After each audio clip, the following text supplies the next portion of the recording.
Good morning. Welcome to the Online Unitarian Society, a Unitarian Universalist congregation in East Brunswick, New Jersey, with folks turning in from all over, including members from UU congregations in Paramus, Hunterdon County, and Somerset Hills. I'm Angela Pinero, today's worship associate, and I warmly welcome you to our virtual Sunday service, whether this is the first or the 100th time of gathering with us. As I continue my welcome, I encourage you to type into the chat from where in the world you are joining us. Feel free throughout the service to use the chat as a way to engage and interact. Feel free to ignore the chat if it is distracting to your experience of our worship time together. This morning, I'm joined by our music director, Nicholas Place, and our guest speaker, Reverend Megan Ruth Visser, who serves the UU congregation of Santa Clarita Valley in Southern California. For the past 10 years, Reverend Megan was a professor at Starr King School for the Ministry, a UU seminary. Now, her community ministry continues as she works on doctoral research focused on religious spiritual coping, supports congregations in serving people with chronic conditions, and shares embodied somatic practices with individual UUs and congregations. Reverend Megan will be speaking to us this morning about The Book of Delights by Ross Gay. And just in case you missed the note in the sermon blurb about bringing your own delightful summer reading or picture book to the service, the beauty of being virtual is that it's not too late to grab them. All ages are welcome to this worship service. We have other offerings throughout the week. Sign up for our weekly emails to stay on top of them. Our chat chaplain, Carol Church, will type the email address into the chat for you to sign up if you are not yet receiving them. Just to note that we do record our services and post an edited version minus joys and concerns on our YouTube channel. Please feel free to go there. You can find the link on our website, and also to share in your social networks, friends, and family. After the formal service is over, there is virtual coffee hour. We hope you will stay and join our small breakout groups. This is another way to make and strengthen connections. This is no time to be alone. While we must stay apart, we must also stick together in all the ways we can during this pandemic. And now, let us raise up that which is worthy.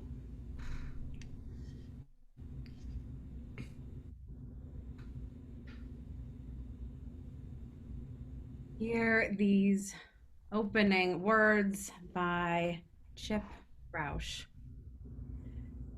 We are about to enter sacred time. We are about to make this time and this place sacred by our presence and intention in it. So please turn off or silence your phones, except if that phone, of course, is your chalice or your way of connecting to us this morning.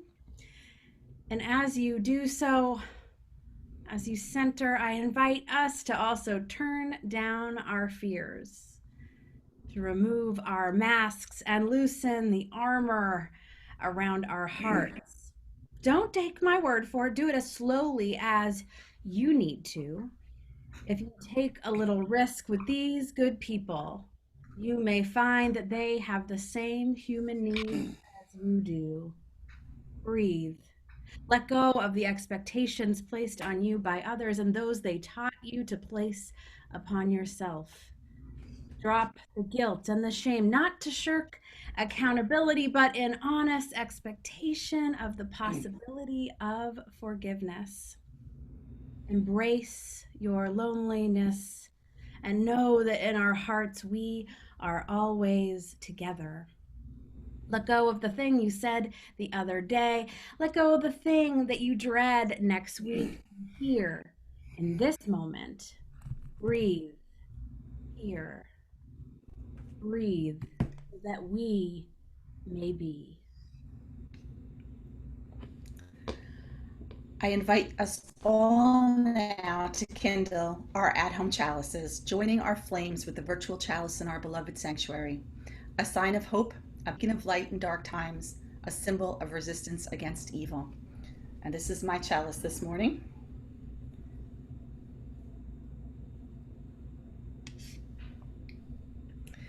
And now please join me in saying the words of our bond of union crafted by our founding members as it appears on your screen. In the spirit of community and service, We unite in the quest for those values that give our lives deeper meaning and spiritual satisfaction, reserving to each individual the right to their own beliefs as to the nature of God and the universe.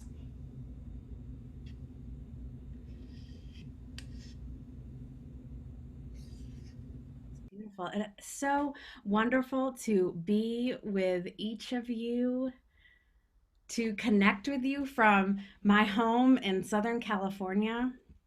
I think if there's one thing that I've learned through this 4 weeks of pandemic is this opportunity to be invited into one another's homes is just a sacred piece of this way of being together.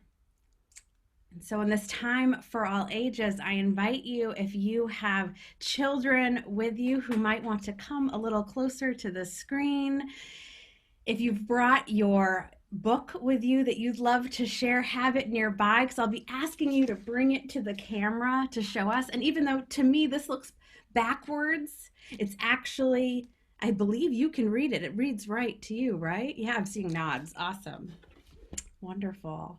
I'm going to share, Ross Gay wrote this book, The Book of Delights, as a way of tracking the things in life that delighted him, the little moments that made life bearable. And he shares this one story called Tomato on Board.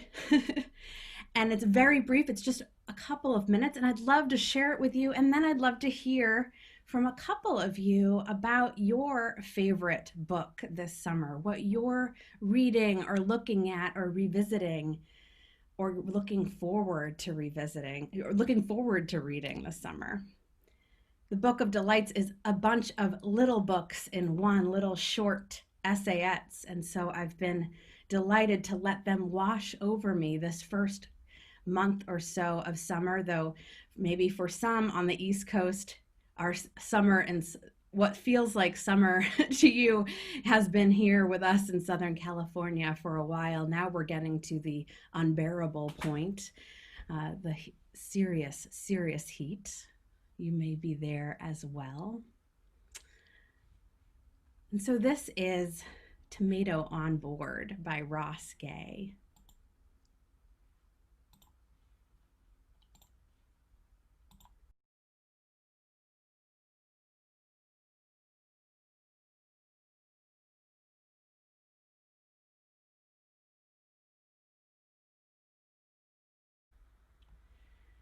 Simple and with a sweet ending, a sweet close to about reminding us of those times where we've gotten a wave from across. We can even wave across to one another here, those sweet gestures that help us bring us back to wholeness, bring us back to kindness.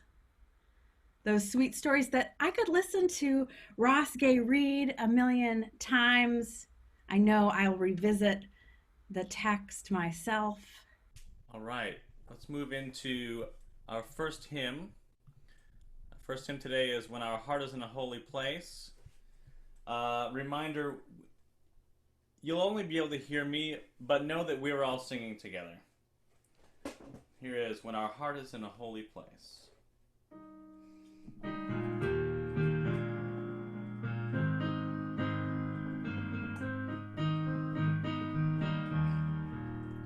When our heart is in a holy place, when our heart is in a holy place, we are blessed with love and amazing grace. When our heart is in a holy place, when we trust the wisdom in each of us, every color, every creed and kind, and we see our faces in each other's eyes, then our heart is in a holy place. When our heart is in a holy place, when our heart is in a holy place, we are blessed with love and amazing grace. When our heart is in a holy place, when we tell our stories from deep inside, and we listen with a loving mind, and we hear our voices in each other's words, then our heart is in a holy place. When our heart is in a holy place, when our heart is in a holy place, we are blessed with love and amazing grace. When our heart is in a holy place, when we share the silence of a sacred space, and the God of our heart stirs within, and we feel the power of each other's faith, then our heart is in a holy place. When our heart is in a holy place, when our heart is in a holy place, we are blessed with love and amazing grace. When our heart is in a holy place, when our heart is in a holy place.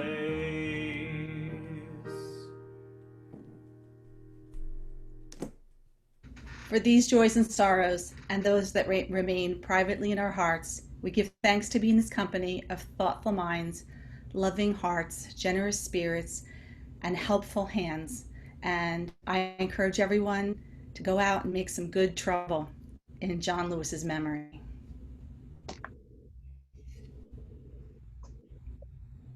Thank you.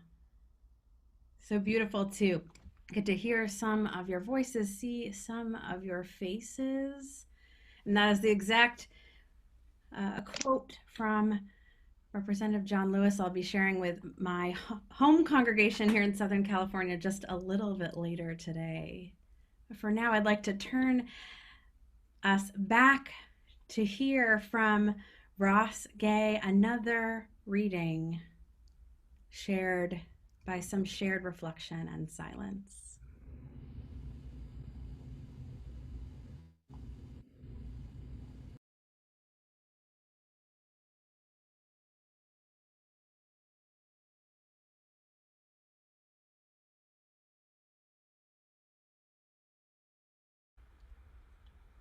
Touch gently, lovingly, about 1,000 miles away. This, for some families, extended and immediate, is the best we have now. Some of us have been without touch for several months.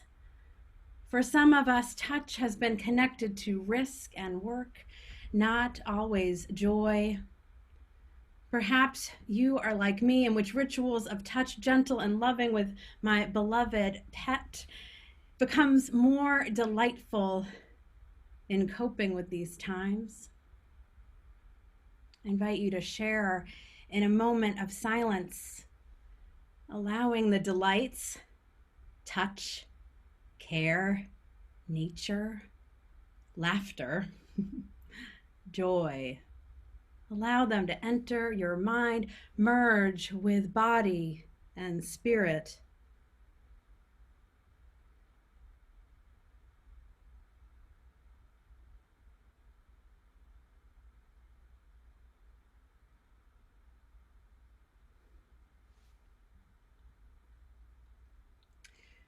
For the delights already in our lives, and those that are waiting for us to welcome them in.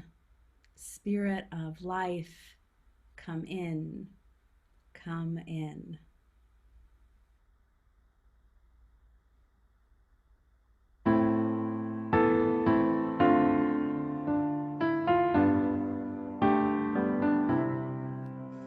Spirit of life, come unto me. Sing in my heart the stirrings of compassion.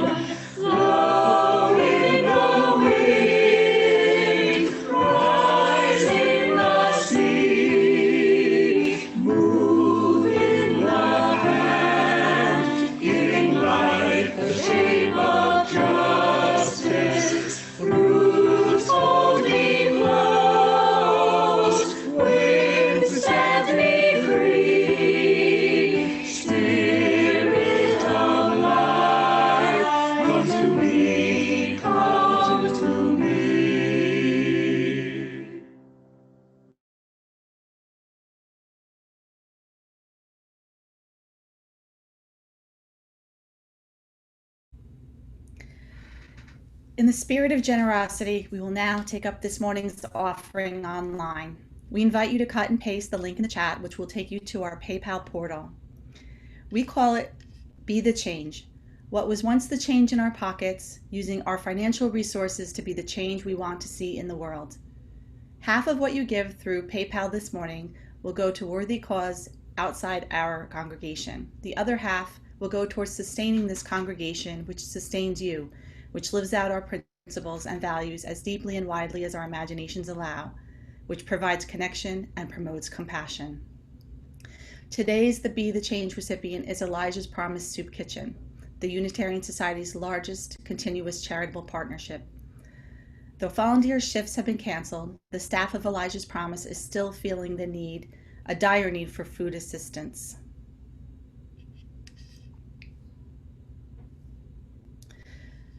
Here is a statement from Elijah's Promise website. Last month, we put out a call to help fill our freezer. You and others just like you responded generously. Thanks to you, we now have working freezers and refrigerators to safely hold food for hundreds of hungry families we feed every day. As unemployment rises, so does the need for food. The line outside Elijah's Promise Soup Kitchen snakes around the block. People aren't in cars, but on foot, waiting patiently. Otherwise, they don't eat. Thanks to you and the generosity of others, everyone who waits in line gets food for the day. Our guests are no longer allowed inside to eat, but instead are given a hot meal plus a bagged one to go. But our supplies are running low. We are asking you once more to help fill our freezer. Please use the PayPal link to donate to help fill this urgent need. May your generosity heal the world and strengthen your heart.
Every night, Violet, the pit bull, my dog, goes from the living room bed to her kitchen bed and sits at the center of it, waiting to be given her many night pills in this glob of peanut butter, and then to be methodically swaddled in microfleece.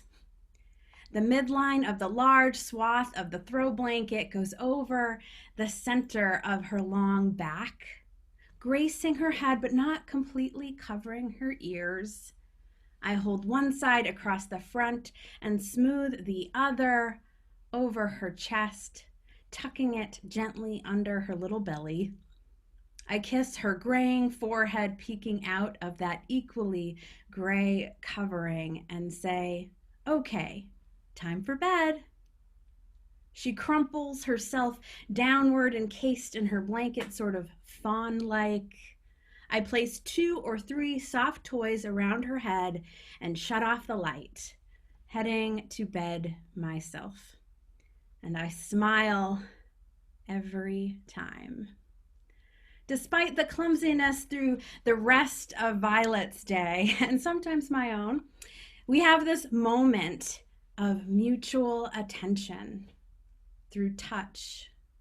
I can't help but be overtaken each time with amusement over the neat precision of her final movements of the evening and my participation in them.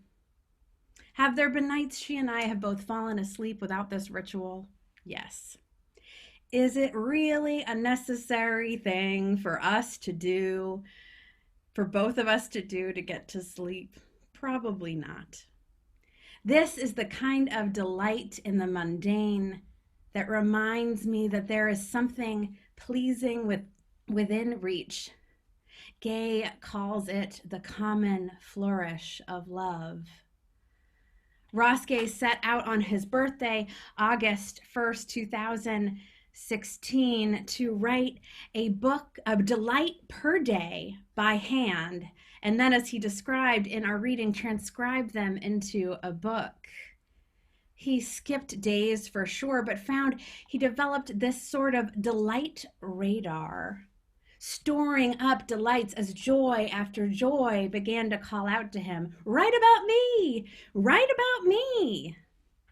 And that book became the Book of Delights, published last year.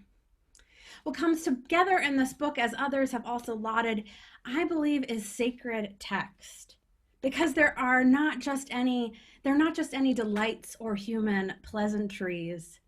Roske says, I am ultimately interested in joy. I am curious about the relationship between pleasure and delight. He offers this false etymology, this false word meaning of delight. Delight, suggesting both of light and without light. And both of them concurrently is what I'm talking about. What I think I'm talking about. Being of and without at once, or joy. For Roske, he's not concerned with the small gratitudes of life's little things. Joy is not the pleasure of a great vegan cake donut, as he says, though I love those too, or musing about a favorite song. Being in joy is not a feeling or an accomplishment. It's actually an entering and a joining with the terrible. My delight, for instance, in wrapping little Violet in her blanket is combined with the sorrow that she is old, that we will not touch in this way always, that our next family dog, the next dog that my wife Stephanie and I get, may not be the type to be swaddled. This joy, this delight is not perfect. It is not forever. And none of us are either of those things. Roske writes, what if we joined our wildernesses together? Sit with that for a moment, that the body, the life, may carry a wilderness, an unexplored territory that yours and mine might meet somewhere, might even join. And within that wilderness is our sorrow. It astonishes me sometimes, he says, no, often, how every person I get to know, regardless of everything, by which I mean everything, lies with some profound personal sorrow. Is this sorrow of which our impending being no more might be the foundation, the great wilderness? Is sorrow the true wild? And if it is, and if we join them, your wild to mine, what's that? What if we joined our sorrows, I'm saying? I'm saying, what if that is joy? I've had this practice over the last year of writing a midweek reflection called Immersed. It has about 80 subscribers. It's an email. It's an email between me and 79 of my friends, because I think I'm subscribed to it too. This practice of a midweek reflection, daily gratitude journals were also a thing I did in the past. And I have to admit to you that right now, 4 months into this pandemic time, those daily gratitude journals and even writing that midweek reflection has not lately been the magnet for the special little things in life that it was once a year ago. And now I don't mean to admonish your spiritual practice if this kind of gratitude practice is getting you through. Hear me when I say, go and do what gets you through. But for me, the melancholy of these days, that oddest combination of monotony and unpredictability, it's just not drumming up these kinds of sensibilities. But perhaps as Roske's exercise over the course of a year proves, it's about the discipline, the activity of persistently looking, observing life closely, even life indoors in one house, not leaving too much, observing life closely in order to keep ourselves and one another alive. I'd like to try on Roske's delight, marking delights that happen in the continual communing of terror and love, the thing that makes the intolerableness of living worthwhile. The book of delights does not shy away from the tension of our social predicaments, the precarity of joyfulness. In an NPR interview about the book, we learn that Gay is writing these essayettes during the 2016 presidential election season, writing in the midst of these dominating events in our lives. He's writing about pawpaws in the garden and high fives and tomato plants on planes.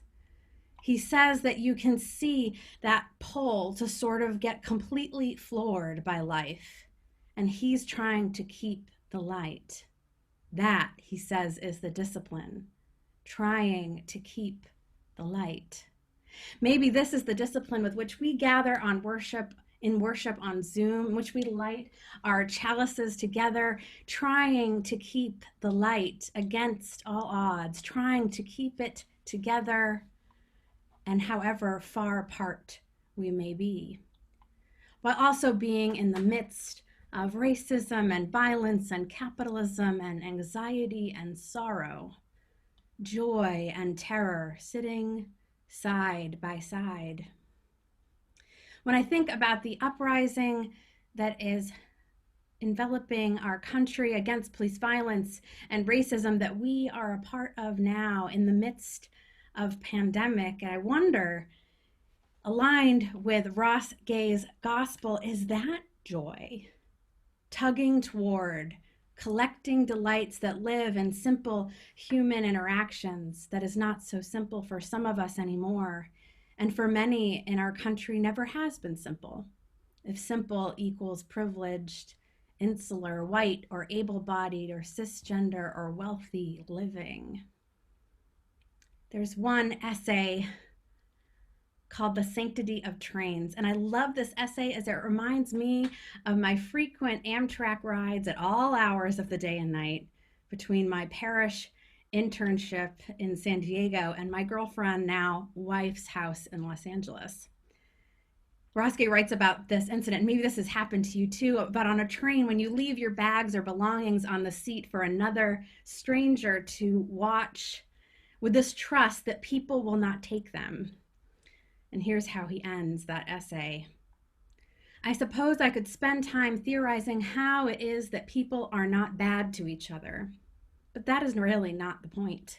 The point is that we live in almost every instance of our lives, our social lives, we are, if we pay attention, in the midst of an almost constant, if subtle, caretaking.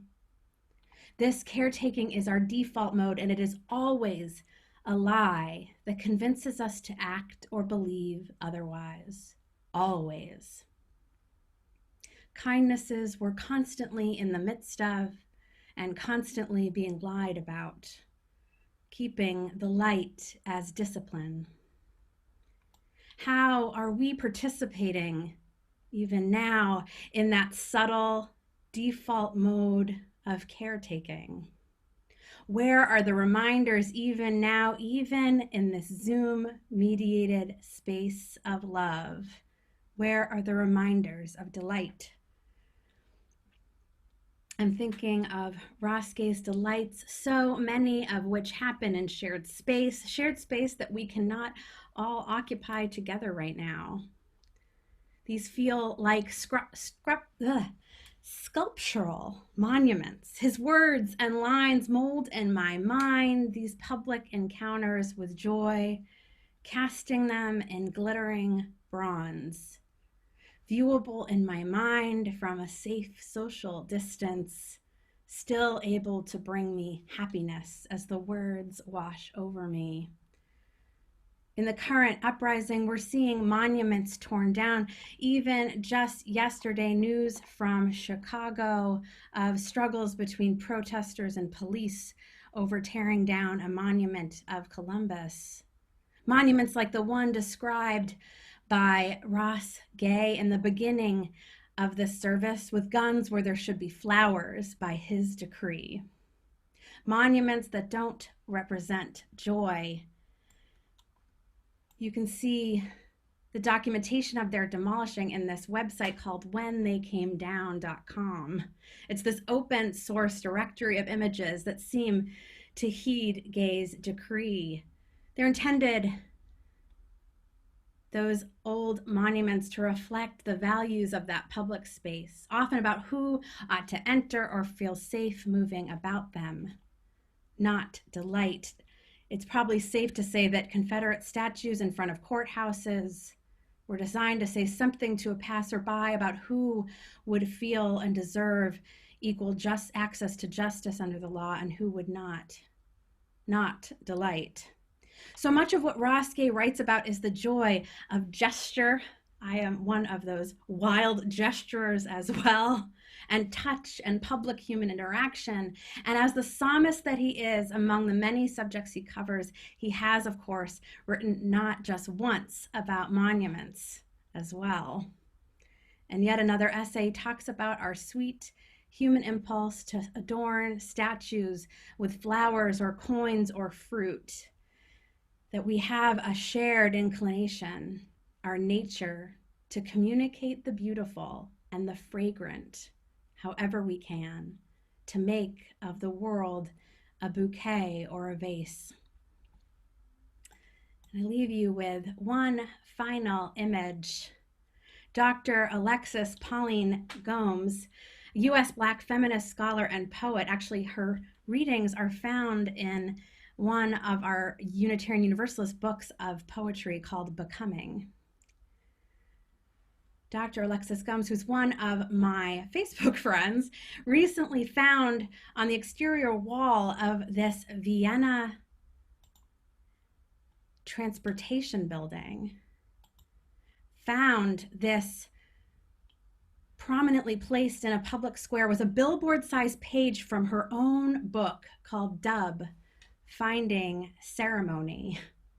And she posts about it, suggesting that it as a monument replacement strategy.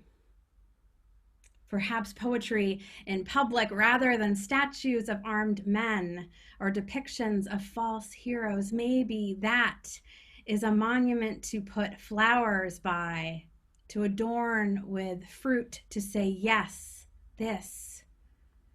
The poetry on the wall ends with, we retake the stakes, unshake the brakes, make out the fake, open the ache, taste back our touch.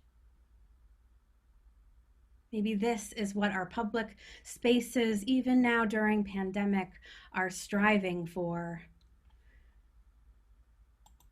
We may, as Ross Gay writes, need the reminder through a discipline, that caretaking, not murder or colonialism or disease, is our collective default mode. We Unitarian Universalists in the struggle for justice and liberation can take joy in this life. We can find terror, but we also find delight. No matter what, we can observe it, use delight as fuel, be joy, Make love tangible. Join our wildernesses, even at 1,000 miles away. Amen. Let us join our voices and send them into the universe together as we sing, "'Tis a gift to be simple." I will share the lyrics on your screen. 'Tis a gift to be simple, 'tis a gift to be free, 'tis a gift to come down where we ought to be. And when we find ourselves in a place just right, 'twill be in the valley of love and delight. When true simplicity is gained, to bow and to bend, we shan't be ashamed. To turn will be our delight, till by turning we come round right. And now, as we come to the end of our service together, please join me in extinguishing your chalices by reciting the words on your screen.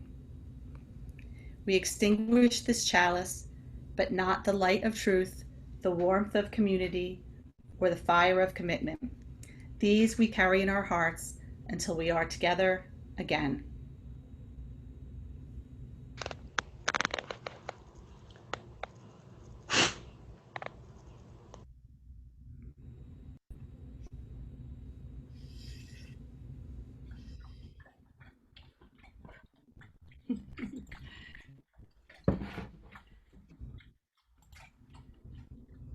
Simply, as we look at the faces around us here, the delight we've shared together, may the delight that has carried you from this moment to the next be with you now. Carry it into your week. Carry it into the terror we may face, but face together. Carry it into your life. May we each write in our own way and share our own books of delight. It is good to be with each of you. May you be well. Take care of one another. Go now in peace. I'd like to thank our guest, Reverend Megan Visser, for joining us all the way from Southern California, and to this morning's worship team, our music director, Nick Place, who also put together our visuals, our Zutech, Hazel Schubert, and our chat chaplain, Carol Church, and all of the co-hosts and chaplains from all the other congregations that participated with us, and to all of you for being with us this morning. After the postlude and the final slide is shown for a few moments, you will receive an invitation to join a breakout room for virtual coffee hour, which will last for about 15 minutes. Please click join if you would like to attend. It's another way we share fellowship and stay connected in this difficult time. Have a great week, everyone.